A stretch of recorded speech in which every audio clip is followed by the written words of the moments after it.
اب مہمان خصوصی کا خطاب ہوگا فضیلت الشیخ دکتور نوح عالم بن عبدالستار مدنی۔ آپ کا تعلق اس شہر سے ہے جس شہر کو مولانا عبدالعزیز رحیم آبادی، مولانا ابوالکلام آزاد اور مؤسس جامعہ مولانا مختار احمد ندوی رحمہم اللہ اجمعین نے میدان عمل بنایا تھا، یعنی کلکتہ شہر سے آپ کا تعلق ہے اور ملکی سطح کی ایک عظیم درسگاہ جامعۃ الامام بخاری سے آپ فارغ التحصیل ہیں۔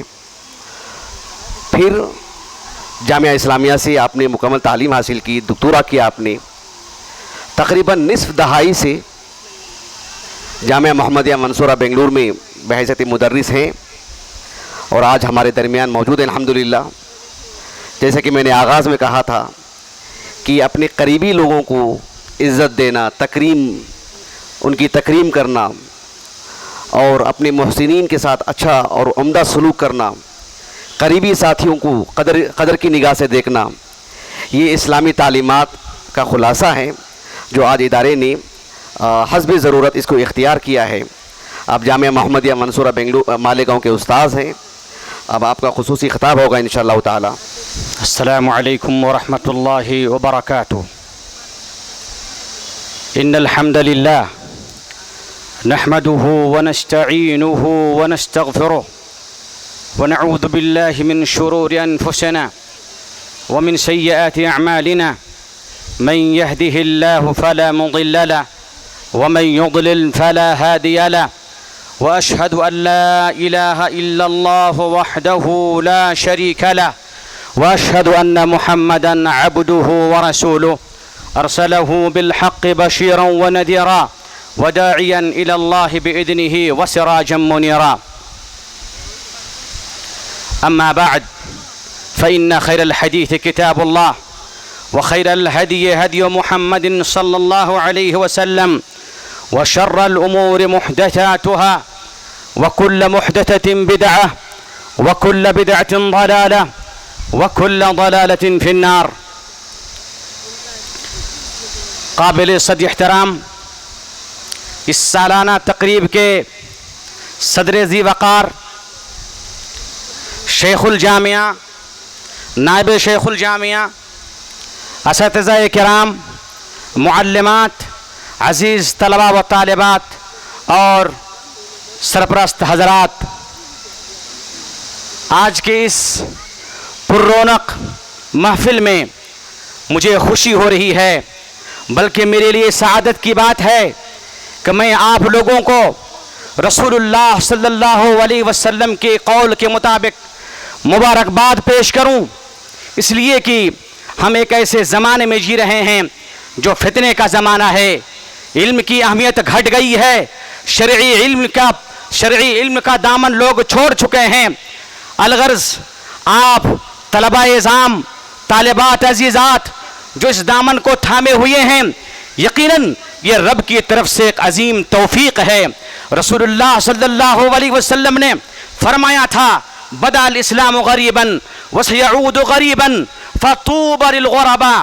اسلام کا آغاز ہوا تھا اجنبیت کے حالات میں، اور اسلام بالکل آخری ایام میں قیامت سے پہلے اس کی حالت ویسے بن جائے گی جیسے پہلے تھی۔ لوگ اس کو اجنبیت کی نگاہ سے دیکھیں گے، تعلیم اسلام کو اجنبیت کی نگاہ سے دیکھیں گے، اس کا کوئی مقام نہ ہوگا، اس کا کوئی مرتبہ نہ ہوگا۔ لیکن اس دور میں بھی کتاب و سنت کو سینے سے لگانے والے اور قرآن کریم کو اپنے سر پہ اٹھانے والے، قال اللہ اور قال الرسول کی صدائیں بلند کرنے والے، اس تعلیم کو جاری کرنے والے، اس کے سرپرست حضرات، معلمین، معلمات، اساتذہ، ان کے کار فرما، سب کے لیے اللہ کے رسول نے فرمایا فطوبى للغرباء، ایسے لوگوں کے لیے جو لوگ آخری دور میں اس اسلام کو تھامے ہوئے ہوں گے، ان کے لیے خوشخبری ہے، ان کے لیے اچھائی ہے، ان کے لیے بھلائی ہے۔ میرے بھائیوں، بھلائی کیوں نہ ہو؟ اس لیے کہ یہ علم آسمانی علم ہے، اور جو یہ علم جس کے پاس جتنا ہوگا اللہ کے یہاں اتنا مقدس ہوگا، اتنا مبارک ہوگا، اتنا معزز ہوگا۔ آپ دیکھ لیجئے، قرآن و حدیث کو اٹھائیے، مطالعہ کیجئے، دیکھیے روئے زمین پر سب سے اشرف المخلوقات اگر کوئی ہے تو وہ انبیاء کرام کی جماعت ہے، رسولوں کی جماعت ہے۔ اللہ تعالیٰ نے قرآن مجید میں صرف اس لیے ان کو اتنا مقام دیا کہ ان کے پاس وہ علم آتا ہے، وہ وحی آتی ہے جو آسمان سے آتی ہے، جو رب کا کلام ہے، رب کا بیان ہے، رب کا خطاب ہے۔ یہ انبیاء کرام اپنے سینے میں رب کے کلام کو سمائے ہوئے ہوتے ہیں، یہ اللہ کے کلام کے امین ہوتے ہیں، کلام کے محافظ ہوتے ہیں، اس لیے اللہ تعالیٰ نے ان کا مقام بہت زیادہ بلند کیا۔ اب ذرا قرآن کریم کو مطالعہ کیجئے، اللہ نے فرمایا وَمَن يُطِعِ اللَّهَ وَرَسُولَهُ فَأُولَٰئِكَ مَعَ الَّذِينَ أَنْعَمَ اللَّهُ عَلَيْهِمْ مِنَ النَّبِيِّينَ وَالصِّدِّيقِينَ وَالشُّهَدَاءِ وَالصَّالِحِينَ وَحَسُنَ أُولَٰئِكَ رَفِيقًا۔ اللہ نے سب سے پہلے مقام عطا فرمایا ہے نبی کا، انبیاء کا، دوسرے نمبر پہ صدیق کا، تیسرے نمبر پہ شہداء کا، پھر جو ہے نیک لوگوں کا۔ انبیاء کا مقام ایک نمبر پہ اس لیے ہے میرے بھائیوں، اس لیے کہ ان کے پاس وحی آتی ہے، اپنے سینوں کو وحی سے لبریز کر لیتے ہیں۔ دوسرے نمبر پر صدیق اکبر کا ہے، جو صدیق ہے اس امت کے، ان کا مقام ہے وہ اس لیے ہے کہ صدیق ایسے نہیں بنتا، صدیق اگر بنتا ہے وہ اس لیے صدیق بنتا ہے کہ قال اللہ اور قال الرسول کو اپنا اوڑھنا بچھونا بناتا ہے، رسول کے کلام کو اپنی زندگی کا لائحہ بناتا ہے۔ ذرا دیکھیے وہ حدیث مجھے یاد آ رہی ہے، ابو سعید خدری کی حدیث، وہ کہہ رہے ہیں ایک مرتبہ آپ صلی اللہ علیہ وسلم نے خطبہ پیش کیا، جامع خطبہ پیش کیا، اور اس خطبے میں آپ نے فرمایا تھا اے لوگو ان اللہ خیر عبدا، اللہ تعالیٰ نے ایک بندے کو اختیار دیا ہے، چاہے تو دنیا اختیار کرے یا تو چاہے تو اپنے رب کی پڑوسیت اختیار کرے۔ اس بندے نے اللہ رب العالمین کے جوار کو اختیار کیا، فبکا ابو بکر رضی اللہ عنہ، ابو بکر رضی اللہ تعالیٰ عنہ جب یہ خطبہ سنتے ہیں، جب یہ بات ان کے کان میں پہنچتی ہے رو پڑتے ہیں، آنسو بہنے لگتے ہیں۔ صحابہ نے کہا ارے ابو بکر رضی اللہ تعالیٰ عنہ آپ رو کیوں رہے ہیں، کیا بات ہے؟ کہا کہ تمہیں نہیں معلوم سرور کائنات جناب محمد الرسول اللہ صلی اللہ علیہ وسلم کے آخری وقت کا پیغام ہے، وہ دنیا سے جانے والے ہیں، ہم کو چھوڑنے والے ہیں، ہم سے رخصت ہونے والے ہیں۔ ابو سعید خدری نے فرمایا وَكَانَ أَبُو بَكْرُ أَعْلَمَنَا، ابو بکر رضی اللہ تعالیٰ عنہ ہمیں سب سے زیادہ علم رکھنے والے تھے۔ کس چیز کا علم؟ نبوت کا علم رکھنے والے تھے، قرآن کا علم رکھنے والے تھے، حدیث کا علم رکھنے والے تھے۔ اس لیے اللہ رب العالمین نے قرآن مجید میں انبیاء کے بعد سب سے دوسرے نمبر پر درجہ دیا ہے، صدیقین کا درجہ ہے میرے بھائیوں۔ اب جان لیجئے صدیقین وہ لوگ ہیں جنت میں جب قیامت ہوگی تو جنت میں سب سے پہلے انبیاء کرام کا دخول ہوگا، انبیاء کرام کے دخول کے بعد سب سے پہلے تمام امتوں میں ابو بکر صدیق رضی اللہ تعالیٰ عنہ جنت میں جائیں گے، اس لیے کہ وہ نبی کے وارث ہیں، نبی کے سنت کے محافظ ہیں، قرآن کے محافظ ہیں، اس لیے ان کا مقام اتنا ہے میرے بھائیوں۔ لہذا آپ لوگ وارثین انبیاء ہیں۔ طلبہ عزیز میں آپ سے مخاطب ہوں، آپ سے کہنا چاہتا ہوں، عزیز طالبات میں آپ کو بھی کہنا چاہتا ہوں کہ لوگوں آپ جو ہے نبی کے وارثین ہیں۔ نبی کس کام کے دنیا میں آئے؟ نبی اس لیے آئے کہ دنیا کے اندر رب کی رسالت کو ہر ایک کے سینے میں بسایا جائے اور شمع نبوت کو ہر ایک کے دل میں روشن کیا جائے، یہ مشن ہے۔ آپ صلی اللہ علیہ وسلم نے فرمایا وَأَنَا خَاتِمُ النَّبِيِّينَ لَا نَبِيَّ بَعْدِي، میں آخری نبی ہوں، میرے بعد کوئی نبی آنے والا نہیں ہے۔ بتاؤ کہ نبی صلی اللہ علیہ وسلم کے بعد جب کوئی نبی نہیں ہے تو نبی کے مشن کو آگے کون بڑھائے گا؟ اللہ کے رسول نے فرمایا العلماء ورثۃ الانبیاء، جو لوگ قال اللہ اور قال الرسول کی صدائیں بلند کرتے ہیں، اللہ اور اس کے رسول کا علم حاصل کرتے ہیں، وحی کا علم حاصل کرتے ہیں، یہی لوگ میرے جانشین ہیں۔ میرے بھائیوں میں نے تھوڑی دیر پہلے کہا سب سے معزز سب سے برتر لوگ انبیاء کرام ہیں، آپ انبیاء کے وارثین ہیں۔ اس سے بڑی قسمت، اس سے بڑی قسمت کے بادشاہیت اور کیا ہو سکتی ہے؟ لہذا سعادت مند ہیں، نیک بخت ہیں، بہت اچھے لوگ ہیں، بہت خوش نصیب ہیں وہ لوگ جو نبی کے وارثین ہیں میرے بھائیوں۔ لہذا آپ علم سے جڑے ہوئے ہیں، مبارکباد ہے آپ کو، بھلا کیوں نہ جڑے اس علم سے؟ یہی وہ علم ہے جو دل کی روح ہے، جسم کی روح ہے۔ اگر یہ علم کسی کے پاس نہیں ہے تو وہ انسانی شکل میں مردہ زمین پہ گھوم رہا ہے۔ اللہ رب العالمین نے کہا وَكَذَلِكَ أَوْحَيْنَا إِلَيْكَ رُوحًا مِّنْ أَمْرِنَا، اے نبی ہم نے تمہارے طرف روح کی وہی فرمائی ہے، روح نازل فرمایا ہے۔ لہذا قرآن یہ روح ہے، سنت رسول یہ روح ہے۔ جیسے بغیر روح کے جسم کا وجود بیکار ہے، بے سود ہے، ویسے کتاب اللہ اور سنت رسول کے علم کے بغیر انسان کا جینا، انسان کا رہنا، انسان کا دنیا میں چلنا پھرنا بے سود ہے، بیکار ہے۔ لہذا قابل مبارکباد وہ سرپرست حضرات ہیں جنہوں نے رسول اللہ صلی اللہ علیہ وسلم کے اور نبوت کے میراث کو لینے کے لیے اپنے بچوں کو بھیجا ہے۔ ذرا دیکھیے اللہ رب العالمین نے شریعت علم حاصل کرنے والوں کے بارے میں اللہ نے کیا کہا؟ اللہ نے فرمایا یرفع اللہ الذین آمنوا منکم والذین اوتوا العلم درجات، اے ایمان والو تم میں سے جو ایمان لائے اور جو علم حاصل کیے اللہ رب العالمین ان کے درجات کو بلند فرماتا ہے، ان کو اونچا مقام عطا فرماتا ہے۔ آپ کہیں گے مولانا ہم تو دیکھ رہے ہیں علماء ذلیل ہیں، طلبہ ذلیل ہیں، ان کو فقیر کہا جاتا ہے، ان کو لکیر کا فقیر کہا جاتا ہے، اور قرآن کریم کہہ رہا ہے یرفع اللہ الذین آمنوا منکم والذین اوتوا العلم درجات۔ میرے بھائیو یہ زندگی 60 سالہ زندگی ہے، 70 سالہ زندگی ہے، زندگی تو اصل وہ ہے ابدی زندگی، جنت کی زندگی ہے میرے بھائیو۔ عزت صاحب عزت وہ ہے جس کو وہاں عزت ملے، اور ذلیل وہ ہے جس کو وہاں عزت نہ ملے۔ دنیا میں کسی کو جاہ و جلال ملے، منصب ملے، عزت ملے، آخرت میں کچھ نہ ملے تو وہ ذلیل ہے، اور اگر دنیا میں اس کو کچھ نہ ملے اور جنت ملے وہ سب سے زیادہ معزز ہے، اللہ کا پیارا ہے، کامیاب ہے میرے بھائیوں۔ لہذا زمین پہ رفعت اور درجات کے متلاشی ہم نہیں ہیں۔ اللہ رب العالمین نے یہی فرمایا، اس لیے فرمایا کہ علماء کا منزل بہت اونچا، علماء کی منزل بہت اونچی ہے اور عام لوگوں کی منزل بہت نیچی ہے۔ اس لیے اللہ نے کہا قل هل يستوي الذين يعلمون والذين لا يعلمون، جو لوگ صاحب علم ہیں یعنی شریعت کے علم رکھتے ہیں اور جو لوگ شریعت کے علم نہیں رکھتے ہیں کیا برابر ہیں؟ ایسا نہیں میرے بھائیو۔ یہاں میں واضح کر دوں علم سے مراد کون سا علم ہے؟ کتاب و سنت میں ابن رجب نے کہا ہے، ابن عبد البر رحمہ اللہ نے کہا ہے، اور خطیب بغدادی نے کہا ہے، بلکہ تمام ائمہ کرام کا اس بات پہ اتفاق ہے کہ قرآن اور حدیث میں جہاں جہاں بھی علم کا ذکر آیا ہے اس سے مراد قال اللہ اور قال الرسول ہے، اس سے مراد اللہ رب العالمین کی صدا ہے اور رسول کی صدا ہے، بیان حدیث ہے، بیان تفسیر ہے میرے بھائیو، یہ علم مراد ہے۔ ابن قیم رحمہ اللہ نے نونیہ میں کہا العلم قال اللہ قال رسولہ، العلم قال اللہ قال رسولہ قال الصحابۃ هم العرفان، ما العلم نسبک للخلاف صفاحة بین الرسول بین رائے فلانی۔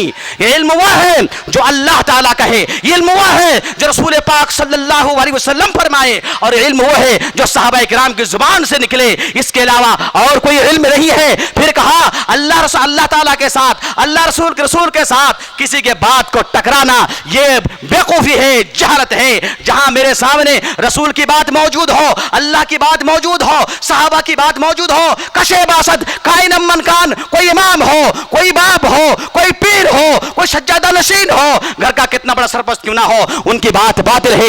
اللہ نے فرمایا یا ایھا الذین آمنوا لا تقدموا بین یدی اللہ ورسولہ، ایمان والو اللہ کے سامنے اور اس کے رسول کے سامنے کسی کو مقدم نہ کرنا، کسی کو مقدم نہ کرنا۔ نبی کی بات آ جائے، رسول کی بات آ جائے تو سر تسلیم خم کر لینا، اس کے سامنے تمام لوگوں کی باتوں کو سمندر پہ ڈال دینا۔ یہی پیغام ہے میرے بھائیو امام احمد بن حنبل کا، یہی پیغام ہے امام مالک کا، یہی پیغام ہے شافعی رحمۃ اللہ علیہ کا، یہی پیغام ہے ابو حنیفہ رحمہ اللہ کا۔ ابو حنیفہ نے کیا کہا تھا؟ اذا صح الحدیث فهو مذهبی، جب صحیح حدیث ہو جائے، مسئلے پہ صحیح حدیث نکل آئے، مذہب وہ میرا ہے، یہ میری بات نہیں ہے، امام ابو حنیفہ رحمہ اللہ کی بات ہے۔ امام مالک نے کہا کل یؤخذ من هذه کل یؤخذ من قوله ويرد الا صاحب هذا القبر، ہر ایک کی بات کچھ لی بھی جا سکتی ہے اور کچھ ترک کی جا سکتی ہے، مگر اس قبر والے کی بات ایک بھی چھوڑی نہیں جائے گی۔ اگر